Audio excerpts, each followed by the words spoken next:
이 본문을 바탕으로 제가 거룩이라는 제목으로 말씀을 증거하겠습니다. 설교 제목에서 이미 강조가 되고 있지만 설교의 주제는 거룩입니다. 저와 여러분이 거룩해야 될 줄로 믿습니다. 그리고 이야기의 핵심이 처음부터 아주 분명하게 드러납니다. 7장 1절부터 이 여호수아 시대의 사람들이 어떠한 수치를 경험했는지, 그리고 그 원인이 무엇이었는지를 정확히 1절부터 증거하고 있죠. 그리고 곰곰이 살펴보면 범죄자의 이름이 긴 족보와 함께 언급이 됩니다. 그 사람 이름만 딱 말해도 될 텐데 범죄자의 이름이 긴 족보를 함께 동반하고 있습니다. 왜 그랬을까요? 그 당시에는 명예와 수치의 문화권이었어요. 그렇기 때문에 이 범죄자의 이름이 그의 조상들과 함께 언급이 될 때 그것은 모든 사람에게 드러내놓고 수치를 주려는 분명한 의도가 있는 것이에요. 그래서 이러한 의도가 나타나고 있습니다. 그런데 그렇다면 이 범죄자가 뭘 훔쳤길래 이렇게 됐는가? 21절에 그 내용이 나타나 있어요. 21절 부분 한번 띄워주시겠어요? 함께 읽어봅니다. 시작. 내가 노력한 물건 중에 시날산의 아름다운 외투 한 벌과 그 무게가 50세겔 되는 금덩이 하나를 보고 탐내어 가졌나이다. 앞에 다 나왔습니다. 세 가지가 나오죠. 시날산의 아름다운 외투, 자켓 하나, 은 200세겔, 금덩이 50세겔. 가치가 다 있는 것들입니다. 아주 구체적인 물건을 훔쳤기 때문에 하나님 그것을 알고 계시고 바로 그 이유 때문에 이제 심판을 받아요. 그런데 우리가 상식적으로 이렇게 생각해 볼 수도 있죠. 여리고성 점령했는데 이 정도 챙기는 것 괜찮지 않을까? 괜찮지 않습니다. 왜냐하면 6장에서 17절부터 19절까지 이런 명령이 있었어요. 이 성과 그 가운데 있는 모든 것은 여호와께 온전히 바치되 18절에 오직 너희는 그 바친 물건에 손대지 말라. 19절에 은금과 동철 기구들, 은금, 동철 기구들은 다 여호와께 구별될 것이니. 오늘 이 자리에서 이 범죄가 구체화되며 심각해지는 이유가 있다면 분명히 이 사람이 이 명령을 들었기 때문입니다. 온전히 주님께 바치라는 그 명령을 들었기 때문이에요. 그리고 여호수아 7장에서 보여주는 한 가지 특징이 있다면 죄의 연대성을 보여줍니다. 범죄자는 한 사람이에요. 그런데 온 백성이 그 범죄를 저지른 것으로 간주가 됩니다. 하나님의 진노가 딱 그 한 사람에게만 임하는 것이 아니라 정밀 타격하실 수 있으실 텐데 그렇게 하지 않으시고 개인이 자신이 속한 공동체라는 더 큰 맥락 속에서 존재함을 보여주고 있습니다. 아간은 하나님 앞에서 온 나라가 지녀야 했던 순결함과 거룩함을 빼앗아 버린 것이죠. 이런 공동체적인 연대의식이 15절에 보면 이스라엘 가운데 어리석은 일을 저질렀다, 이런 고백으로 나타나요. 이스라엘 가운데, 아간 가운데 어리석은 일이 아니라 이스라엘 가운데 어리석은 일을 저질렀다. 즉 이 이야기에서 보여지는 것이 있다면 공동체적인 죄책과 개인적인 죄책이 함께 간다는 거예요. 우리가 공동체에 긴밀히 연결되어 있음을 보여주고 있습니다. 그래서 아까 말씀드린 것처럼 그의 족보가 4세대까지 올라갑니다. 거슬러서. 그 죄의 심각성을 충분히 보여주려는 의도를 가진 것이에요. 자, 우리는 이런 본문을 보면서 또 심각하게 이런 질문도 하게 될 것입니다. 사실 우리는 여전히 지금 죄를 짓고 있죠. 죽을 때까지 죄를 안 지을 수 없겠죠. 아니, 그렇다면 하나님께서 그때마다 우리에게 진노하시나? 이런 질문을 하게 될 거예요. 여기서 죄의 의도성을 언급해드리고 싶어요. 죄의 의도성, 고의적인 죄와 연약함에 의해 넘어진 죄는 하나님이 구분하십니다. 아간의 죄는 고의적인 죄이죠. 아간의 죄가 심판과 진노를 가져온 이유는 하나님이 하지 말라고 했음에도 불구하고 그거를 안 하려고 노력하다가 넘어진 게 아니라 하나님의 언약을 깨뜨리는 고의성을 가졌기 때문이에요. 다른 말로 정리해드립니다. 여러분, 죄를 사랑하고 있는지 미워하고 있는지 여러분 점검하셔야 돼요. 죄를 사랑하는 사람은 고의적으로 죄를 짓습니다. 죄를 미워하는 사람은 죄와 싸웁니다. 우리의 그 내면에 있는 인텐션을 하나님은 보신다는 것이죠. 하나님은 죄를 미워하는 자에게는 관대하신 줄 믿습니다. 그러나 죄를 사랑하는 자에게는 진노하신 줄 믿습니다. 물론 오래 참으시는 성품은 있지만 오늘 이 본문에 기초해 보면 죄를 사랑하고 고의적으로 죄를 짓는 자에게 진노하세요. 우리 하나님이 거룩하신 하나님이심을 믿으시면 아멘 합시다. 그 하나님의 거룩하심, 제가 자주 종종 설명을 드리죠. 이사야 6장에서 이사야가 묘사하는 그 하나님의 거룩하심은 천사들도 날개를 가리고 볼 수 없는 영광 가운데 있는 거룩하심이었어요. 우리가 생각할 수 있는, 상상할 수 있는 그 한계를 초월하는 거룩하심이에요. 우리가 하나님을 그 거룩하신 하나님으로 분명하게 믿고 경외하실 수 있기를 주의 이름으로 축복합니다. 죄를 미워하시기를 축복합니다. 의를 사랑하시기를 축복합니다. 자, 이제 이어지는 2절과 3절에서 여호수아의 정탐꾼들이 정탐을 하고 보고를 합니다. 그 장면 한번 읽어볼까요? 2절, 3절 함께 읽습니다. 시작.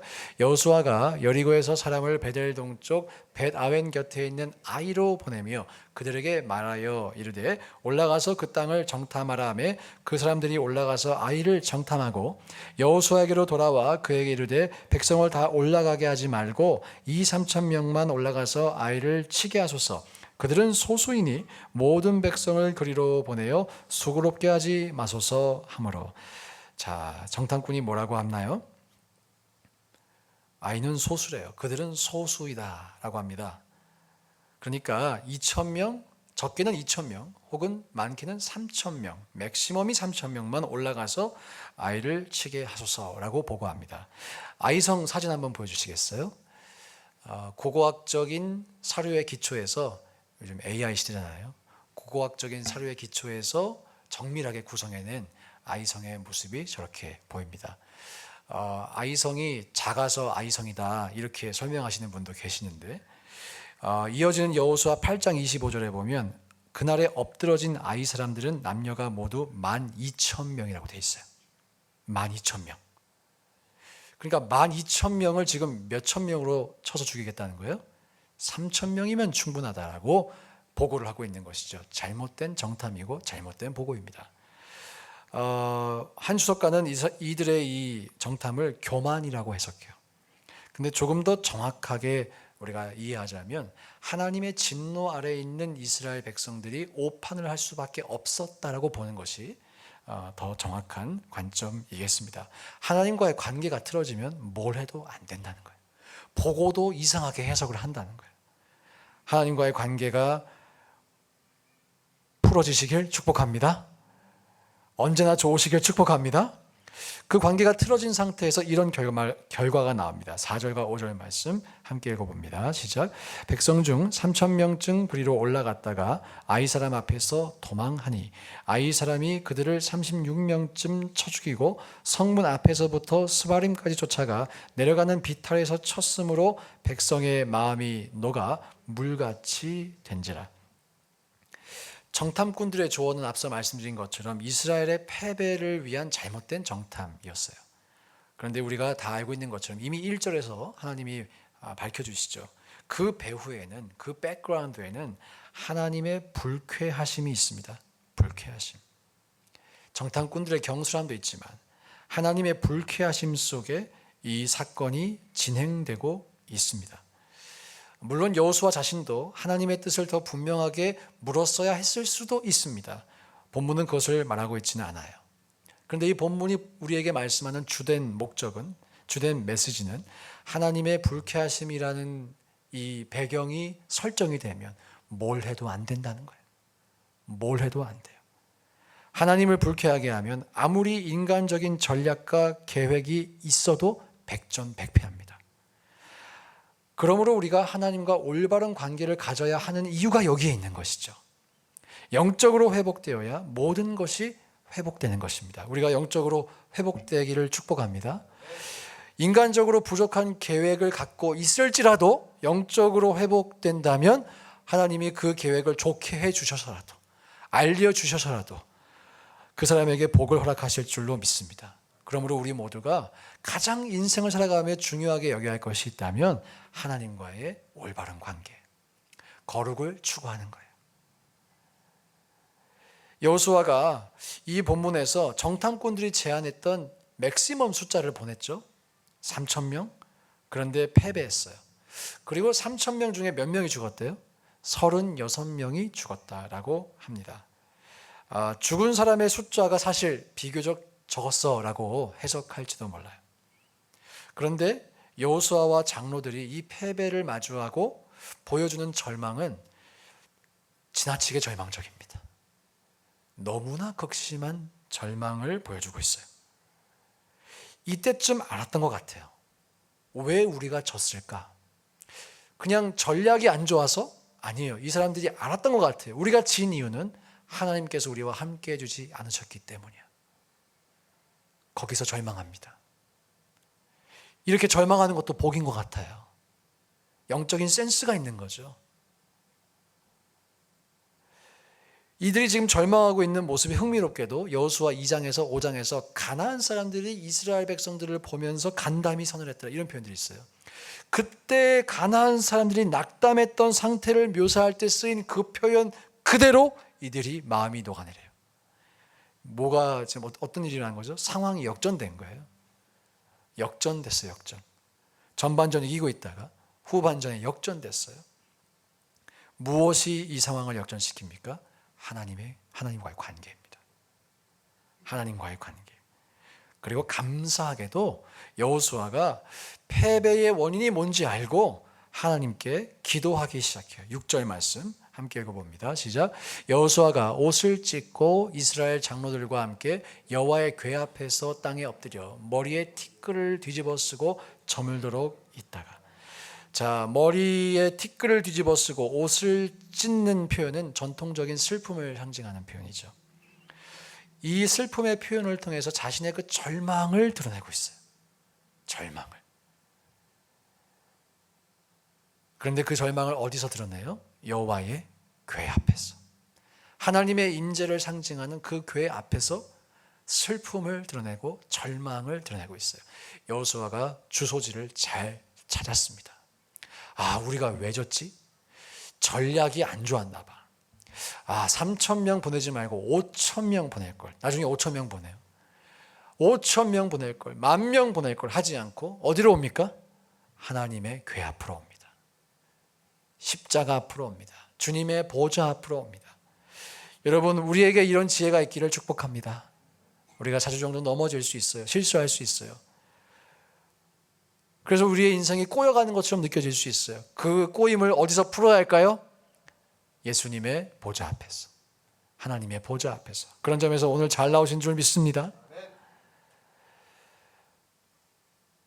다시 한번 그들이 슬픔을 보인 그 이유는 단순히 수적인 손실 때문이 아니에요. 하나님의 함께 하심이 떠나갔다는 두려움 때문이에요. 그러면서 이렇게 고백합니다. 7절 함께 읽습니다. 시작.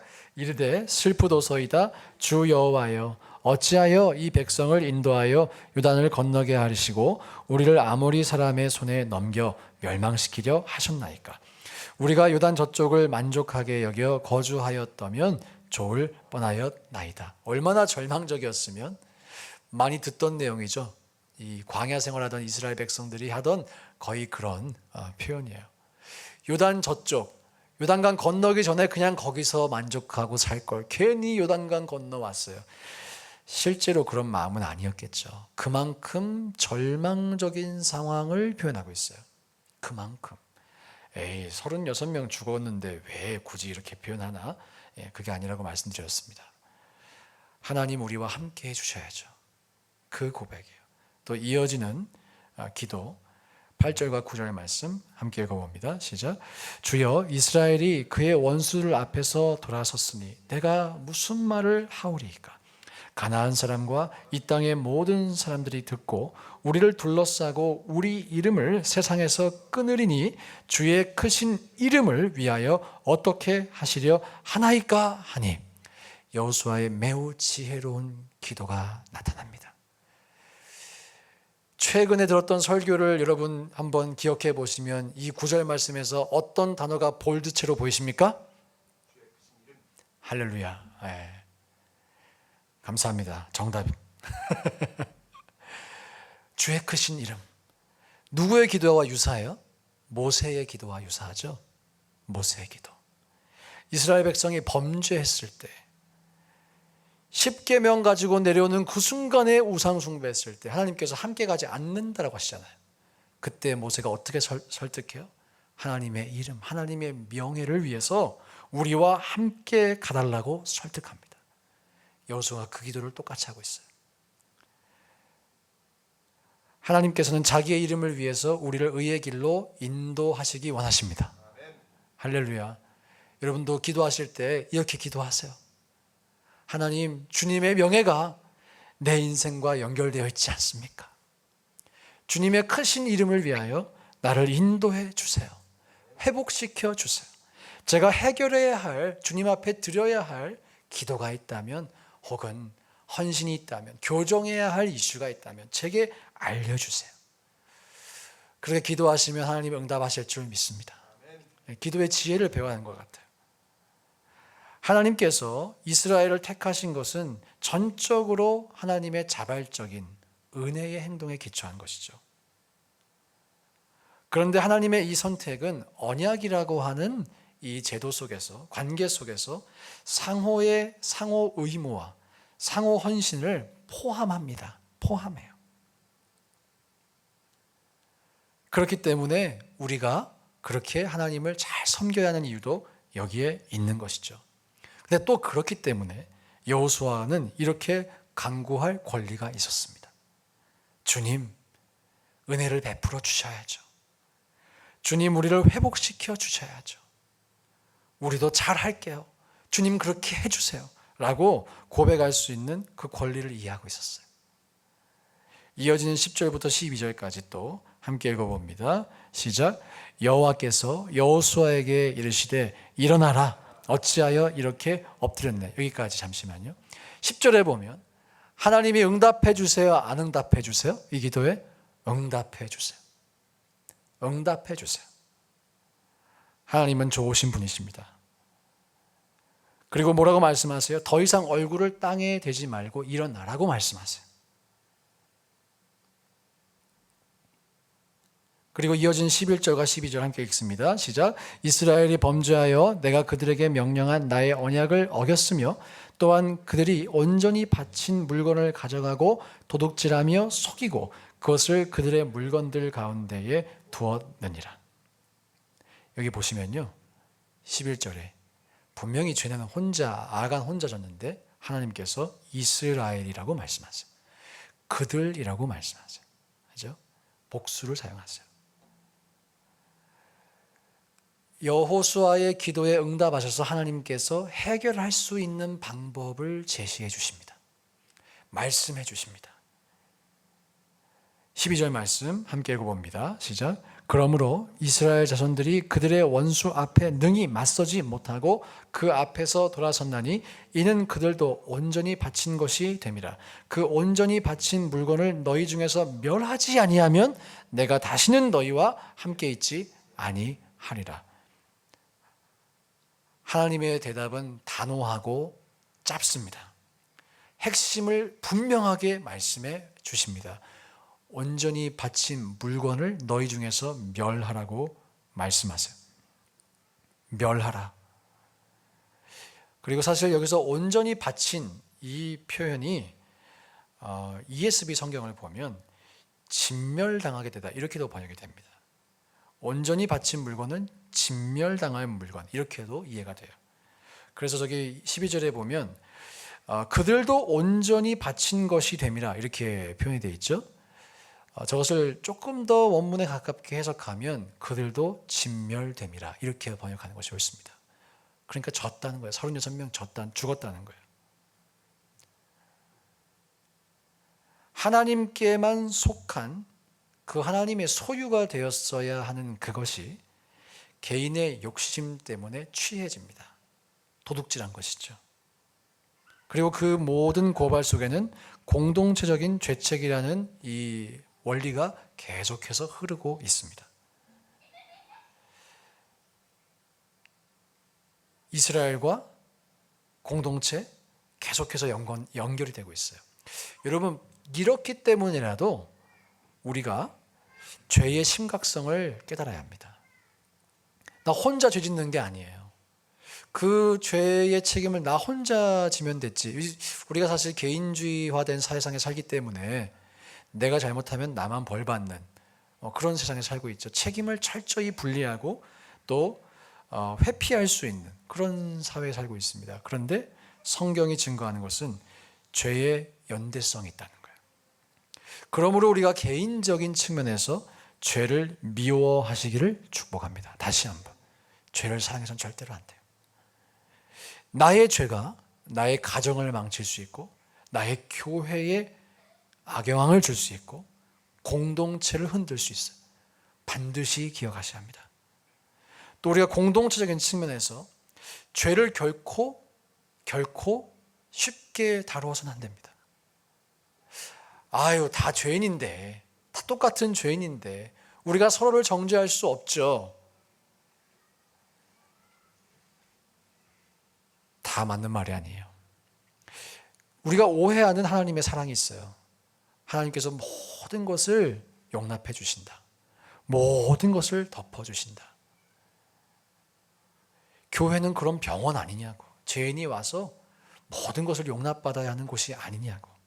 예수님께서 가늠한 여인이 왔을 때 정죄하지 않으셨지만 가서 죄를 짓지 말라고 하셨어요. 죄를 지으라고 하십니까? 절대 그렇지 않습니다. 사도 바울이 하나님의 은혜를 가장 선명하게 보여준 그런 성경의 저자 중 한 명이죠. 그 은혜를 강조하기 때문에 그러니까 이제 가서 맘 놓고 죄를 지으라고 합니까?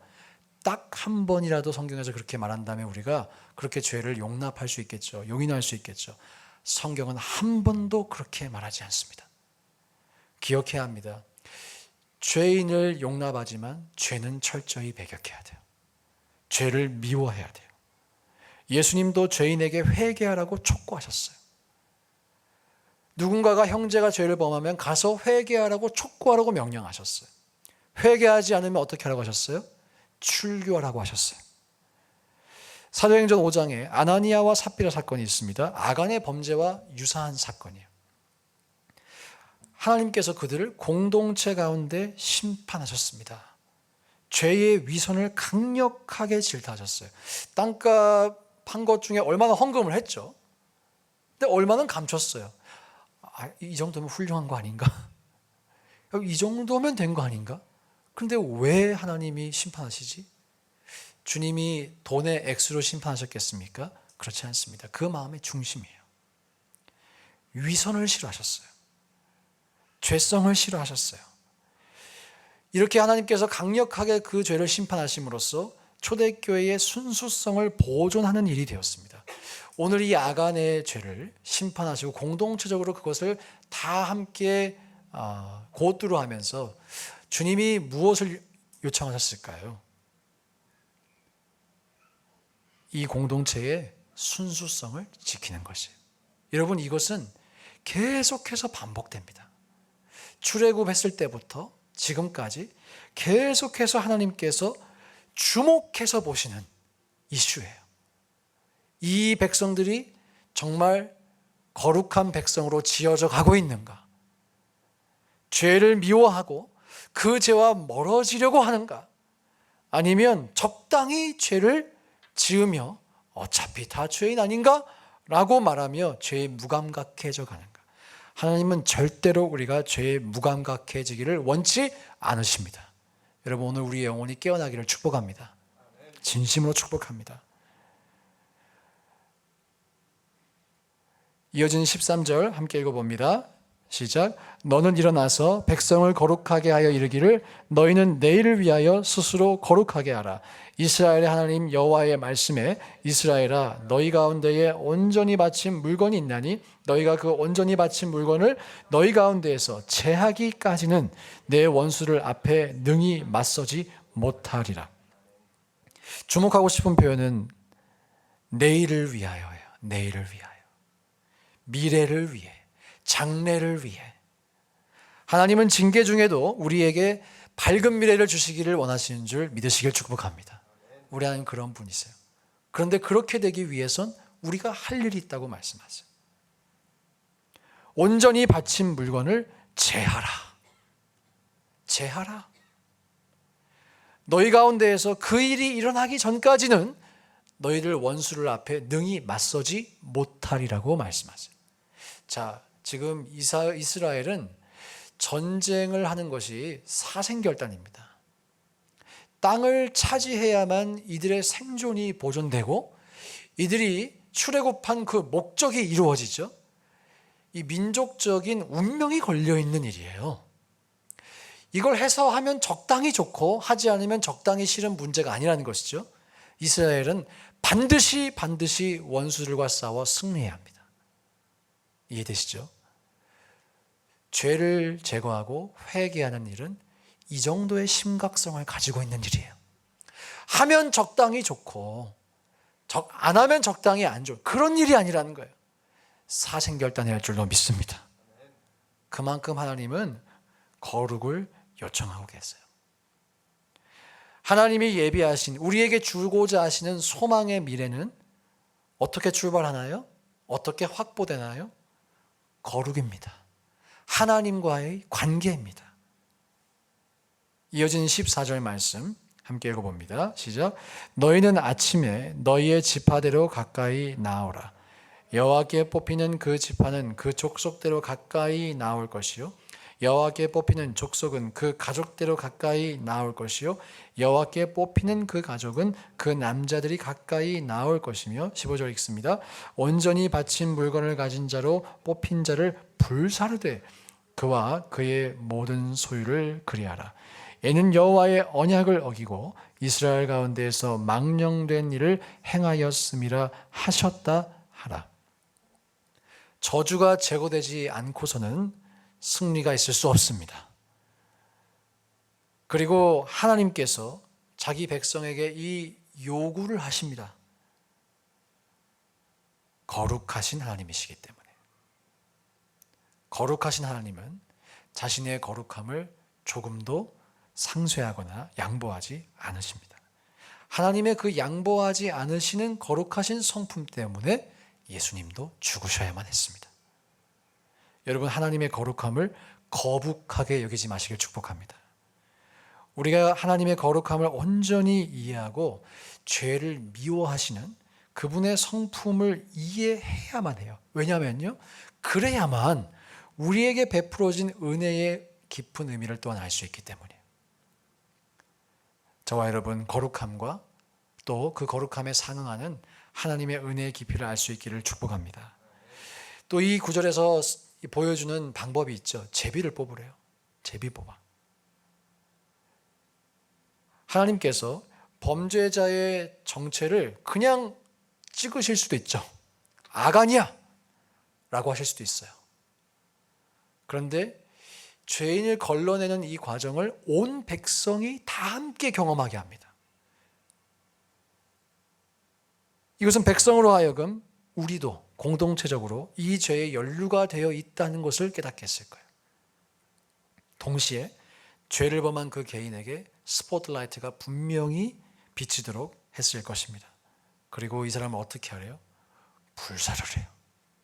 불사를 해요. 이스라엘에서는 특정한 범죄에 대해서는 이러한 방식이 시행됐습니다. 물론 본문 이후에 25절에서 돌로 쳤다라는 구절도 있어요. 하지만 이 두 형벌은 서로 모순되지 않습니다. 불로 사르면서 돌로 쳤어요. 행할 수 있는 가장 가혹한 확실한 처벌을 했어요. 이만큼 하나님은 죄를 싫어하십니다. 이 아간이 훔친 아까 세 가지 목록 한번 띄워주실래요? 그 본문. 금덩이 50세겔, 은 200세겔, 신할산 외투 소개가 되죠. 신할산 외투는 바빌론산 외투입니다. 요즘으로 치면 이탈리아산 명품 자켓이에요. 이탈리아 유명한 브랜드가 뭐가 있죠? 프라다, 구찌, 명품 옷을 보고 광야 생활을 너무 오래 했더니 야, 바빌론에서 만든 최신 기법으로 만든 이 자켓 나도 한번 갖고 싶다. 눈 돌아간 것이죠. 은 200세겔은 요즘으로 환전하면 2,500불 정도가 됩니다. 근데 그 당시에 물가를 고려했을 때 구매력은 한 13만 불 정도가 돼요. 13만 불. 금덩이 50세겔은 4만 5천 불 정도입니다. 이건 어마어마한 돈이겠죠? 예, 어마어마한 금액이에요. 그런데 본문이 뭐라고 말해요? 이거 훔친 게 잘했다라고 하지 않습니다. 어리석다 그래요. 바보 같은 일을 했다 그래요. 아무리 이 훔친 것의 값이 커도, 아무리 큰 몫을 챙겼어도 이보다 더 귀한 것이 하나님과의 관계라는 거예요. 여러분, 프라다 코트 때문에 죄짓지 마시길 축복합니다. 프라다 코트가 얼마 하는지도 모르지만 저는 13만 불 때문에 죄짓지 마시길 축복합니다. 아멘이 점점 작아지시네요. 100만 불 때문에 죄짓지 마시기를 축복합니다. 이게 무엇을 보여줄까요? 어떠한 경우에도 거룩을 지키라는 거예요. 어떠한 경우에도 타협하지 말라는 거예요. 하나님과의 관계는 이 모든 금은 보화로도 바꿀 수 없는 줄 믿습니다. 그분이 우리에게 복을 주시겠다라고 하는 이 약속과 언약은 아무리 가치 있어 보이는 것으로도 비교할 수 없다는 거예요. 그거를 취해서 죄 지으면 어리석다는 거예요. 바보 같은 짓이라는 거예요. 우리는 어리석은 자가 아니라 지혜로운 자가 되어야 할 줄로 믿습니다. 여러분, 솔직히 하나님을 왜 떠날까요? 왜 우리가 살면서 잠깐 눈 감고 죄 지을까요? 이게 큰 이득을 주기 때문이에요. 큰 이득을 주기 때문에. 여기서 10불, 20불 때문에 죄 지을 분 계세요? 근데 단위가 공이 한 5개 붙기 시작하면 조금 마음이 고민이 돼요. 이건 하나님도 허락해 주셔야 하는 것 아닌가? 뭐라고 제일 많이 합니까?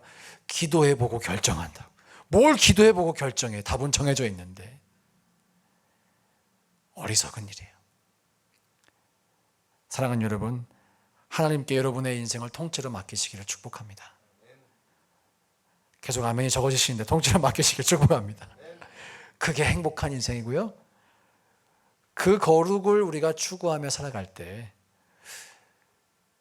저것과는 비교할 수 없는, 이 세상이 줄 수 없는, 하나님만이 주실 수 있는 은총과 복과 은혜가 우리의 인생을 감싸고 우리의 인생을 승리로 이끌 줄 믿습니다. 전 저와 여러분이 오늘 이 밤에 기도하실 때 이렇게 기도하셨으면 좋겠어요. 혹시라도 우리도 인생을 살며 무감각해져서 혹은 죄인 줄 몰라서 하나님 앞에 해결하지 못한 어떤 이슈가 있다면 하나님 알려주세요. 알려주세요. 그리고 그것 해결하고 돌아가게 해주세요. 우리가 그런 기도 드릴 때 하나님의 성령께서 깨닫게 하시고 또 회개케 하시고 우리를 온전케 하실 줄 믿습니다. 기도하겠습니다. 하나님 아버지,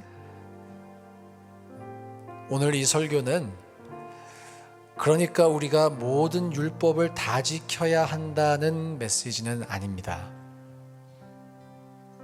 오늘 이 이스라엘 백성들도 이런 중대한 범죄가 있지만 여전히 연약한 모습이 있었겠죠.